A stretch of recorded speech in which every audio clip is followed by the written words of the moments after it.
Baka hindi nyo pa to guys napapansin na may bago na naman tayong uutangan na madadownload nyo sa Google Play Store. Up to 50,000 po yung pinaka-maximum loan amount dito. Easy apply yan, fast approval, may flexible borrowing at syempre fast deposit. Ito nga yung mga review dito sa bagong loan application na to. The process is very fast, interest rates are reasonable, recommended for everyone. So para sa lahat daw po itong, ito pa, super good app, it will let you borrow without hassle things. O, diba? Easy apply yan. Totoo kaya yun, guys? Eto pa, may nag-comment pa dito. Simple but sure income. O, diba? Kung kailangan mo ng pera ngayon, lalo't magpapasukan, mabilis daw ang proseso dito. Say goodbye to waiting in line kasi meron silang smart approval. Within a day na mag-apply ka, malalaman mo na agad kung approve ka or rejected. So, samahan niyo po ako na silipin kung anong meron dito sa bagong utangan na ang pangalan po is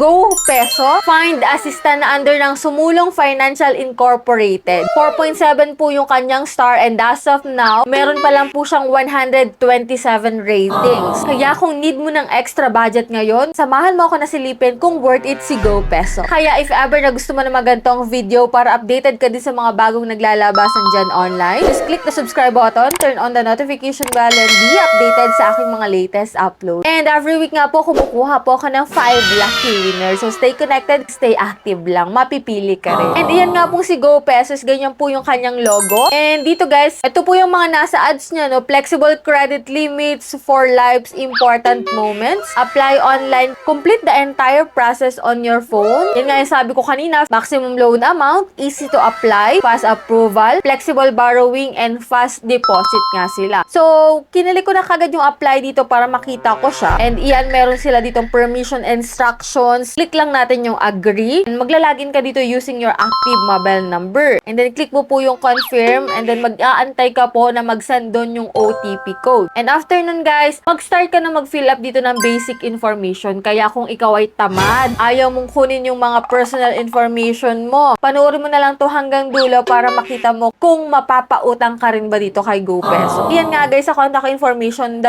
contact number lang naman yung hihingin nila. But make sure alam nung ilalagay mo dito na nilagay mo sila. So, sa ID type, so ang recommended for use is national ID, UMID, and driver license. If ever naman nawala ka ng tatlong no problem guys, kasi may other documents naman dito. And dito guys, SMS permission, click mo lang yung agree. And yan, calculating credit limit na kaagad. And pwede ka po dito mag-add ng payment method. Yan, under review po yung aking application. Your application is being processed. Most reviews take less than 1 minute, though some take longer. We appreciate your patience. So, yan nga guys, antay tayo kung ma-approve tayo or hindi kasi wala pa tayong nakikita na loan term guys. Pwede ka na kaagad mag-add ng payment which is e-wallet or bank account. Pwede po sa GCash, GrabPay, and Maya. Dito sa part na to ha, hindi pa natin nakikita yung kanyang loan term pero application not approved na talaga. Talagang say goodbye to waiting line. Talaga pong fast sila pero fast rejected, hindi approval. At kung i-check natin yung mga review dito, as updated po siya noong May 8, 2026. So ito guys yung loan example dito kay Go Peso. 10,000 pesos, tapos 1,800 lang yung pinakang total interest niya. Total service fee din sa 10,000 pesos is 600 pesos lang. Compare mo sa ibang loan application na sobrang taas magbigay ng service fee. Dito guys sa 10,000 is pumapatak na 600 pesos lang daw po. Monthly principal payment, if ever na 10,000 yung ma-approve sa'yo, 2,500 po ang monthly dito. So, kabuuan guys is total repayment amount sa 10,000 pesos is 12,400 pesos. So, sobrang malaking tulong yun guys kapag ganun talaga. Pero since nga, yung application natin is rejected, wala talaga tayong magagawa dun guys. Ito nga yung mga review